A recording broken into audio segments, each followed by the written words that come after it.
Hello friends and welcome to our study channel at history converse. तो आज हम लोग इस वीडियो में देखेंगे हिस्ट्री डीएससी 3 सेमेस्टर 6 के कुछ महत्वपूर्ण प्रश्न जो कि एग्जाम में पूछे जा सकते हैं।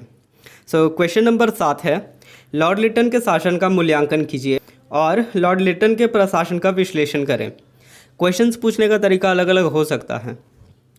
तो अब हम लोग आगे देखेंगे। उत्तर,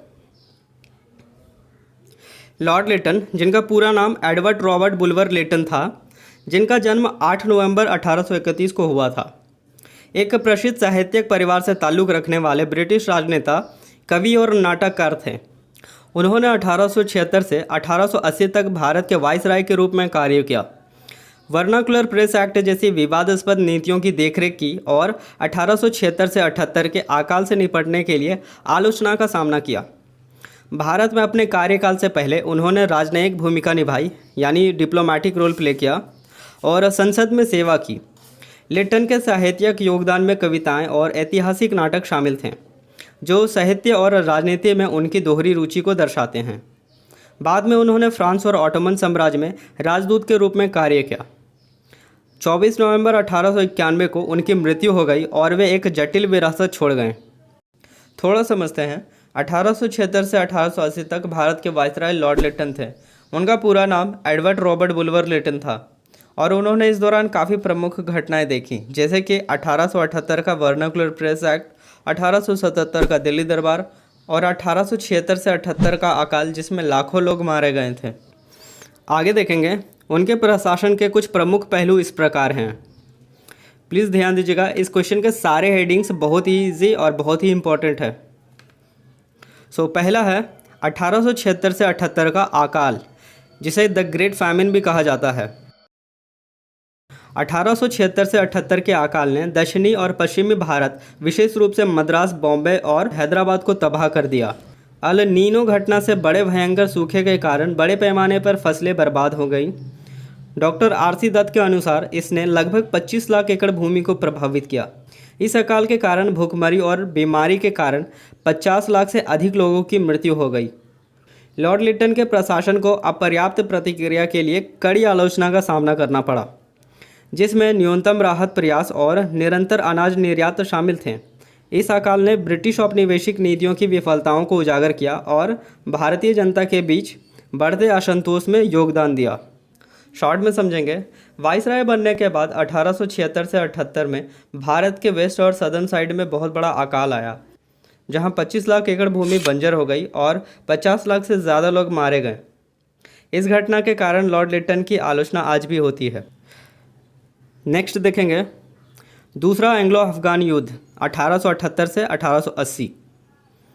लिटन की आक्रामक विदेश नीति ने दूसरे एंग्लो अफगान युद्ध को जन्म दिया। यह युद्ध ब्रिटिश साम्राज्य और अफगानिस्तान के अमीरत, यानी एमिरेट्स ऑफ अफगानिस्तान के बीच लड़ा गया। अफगानिस्तान में रूसी प्रभाव के ब्रिटिश डर से शुरू हुआ संघर्ष तब शुरू हुआ जब अफगान शासक शेर अली खान ने ब्रिटिश दूत को स्वीकार करने से इनकार कर दिया। युद्ध में शुरुआती ब्रिटिश जीतें देखी गईं, जिसके कारण 1879 में गंडामक की संधि हुई। हालांकि व्यापक अफगान प्रतिरोध और उसके बाद के विद्रोह ने आगे की सैन्य कार्रवाई को प्रेरित किया। युद्ध का अंत ब्रिटिशों द्वारा एक नए शासक अब्दुल रहमान खान को स्थापित करने और अफगानिस्तान की विदेश नीति पर नियंत्रण हासिल करने के साथ हुआ।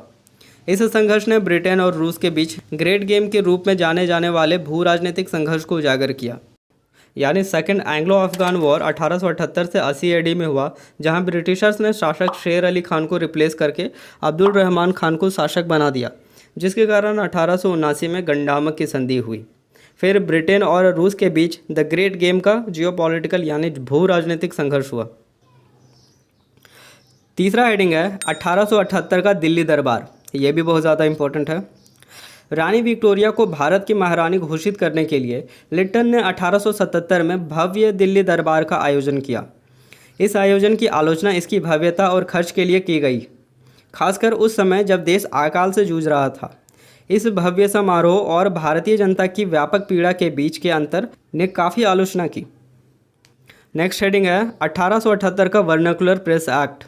लिटन के प्रशासन ने वर्नाकुलर प्रेस एक्ट पारित किया, जिसका उद्देश्य भारतीय भाषा के प्रेस की स्वतंत्रता पर अंकुश लगाना था, जो ब्रिटिश नीतियों की आलोचना में तेजी से मुखर हो रहा था। इस अधिनियम ने सरकार को प्रिंटिंग प्रेस को जब्त करने और समाचार पत्रों को चेतावनी जारी करने का अधिकार दिया, जिससे भारतीय पत्रकारों और बुद्धिजीवियों में व्यापक आक्रोश फैल गया। इस अधिनियम को अक्सर असहमति को दबाने और जनमत को नियंत्रित करने के प्रयास के रूप में देखा जाता है। यानी वर्नाकुलर प्रेस एक्ट लिट्टन के वारसाई काल के दौरान पारित हुआ, जिसका काम ब्रिटिश विरोधी समाचार को कंट्रोल करना था। 5वां हेडिंग है शस्त्र अधिनियम 1878।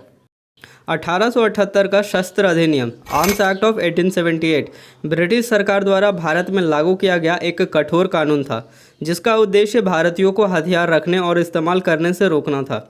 इस अधिनियम के तहत भारतीयों को बिना सरकारी लाइसेंस के हथियार रखने पर प्रतिबंध लगा दिया गया, जबकि ब्रिटिश और यूरोपीय नागरिकों को इस कानून से छूट दी गई। यह अधिनियम भारतीयों को निहत्था कर उन्हें कमज़ोर बनाने और किसी भी संभावित विद्रोह को दबाने के लिए लागू किया गया था। इसने भारतीयों के आत्मरक्षा के अधिकार को सीमित किया और ब्रिटिश शासन के प्रति असंतोष को बढ़ा दिया। 6th हेडिंग है वित्तीय नीतियाँ। लॉर्ड लिट्टन की आर्थिक नीतियाँ भारतीयों के लिए काफ़ी हानिकारक थी। उन्होंने भारतीय कपास के निर्यात को बढ़ावा दिया, जिससे ब्रिटिश उद्योग को लाभ हुआ, लेकिन किसानों को नहीं। ब्रिटिश वस्त्रों पर कस्टम ड्यूटी कम कर दी, जिससे भारतीय वस्त्र उद्योग को नुकसान हुआ। 1876 से 78 के भयंकर अकाल के दौरान उनकी नीतियाँ विफल रहीं, जिससे लाखों लोग मारे गए। उनके कार्यकाल में भारतीय अर्थव्यवस्था कमज़ोर हुई और सामाजिक असंतोष बढ़ा। उनकी नीतियाँ ब्रिटिश हितों को प्राथमिकता देती थीं। थोड़ा समझेंगे। लॉर्ड लिट्टन की जो आर्थिक नीतियाँ थी वो भारतीयों के लिए हानिकारक थी, या कह सकते हैं कि उनकी नीतियाँ ब्रिटिश वासियों के लिए ही लाभकारी थीं, जैसे वस्त्रों की कस्टम ड्यूटी यानी सीमा शुल्क कम करना, और लिट्टन ने साल्ट टैक्स यानी नमक कर को बढ़ा दिया, जिससे आम जनता का आर्थिक बोझ बढ़ गया। लास्ट हेडिंग है विरासत। आगे देखेंगे। अकाल से निपटने, प्रेस के खिलाफ दमनकारी उपायों और भारतीय कल्याण के प्रति उनकी समग्र उदासीनता के कारण लॉर्ड लिट्टन के कार्यकाल को अक्सर नकारात्मक रूप से देखा जाता है। उनकी नीतियों ने भारतीयों के बीच बढ़ते असंतोष को बढ़ावा दिया, जिसने भारतीय स्वतंत्रता आंदोलन की शुरुआती नींव में योगदान दिया। ब्रिटिश प्रभुत्व को स्थापित करने और रणनीतिक हितों को सुरक्षित करने के उनके प्रयासों के बावजूद उनके प्रशासन ने विवाद और आलोचना की विरासत छोड़ी। यानी ये इम्पोर्टेंट नहीं है कि क्या अच्छा किए थे, इम्पोर्टेंट ये है कि उनके वजह से क्या नुकसान हुआ था।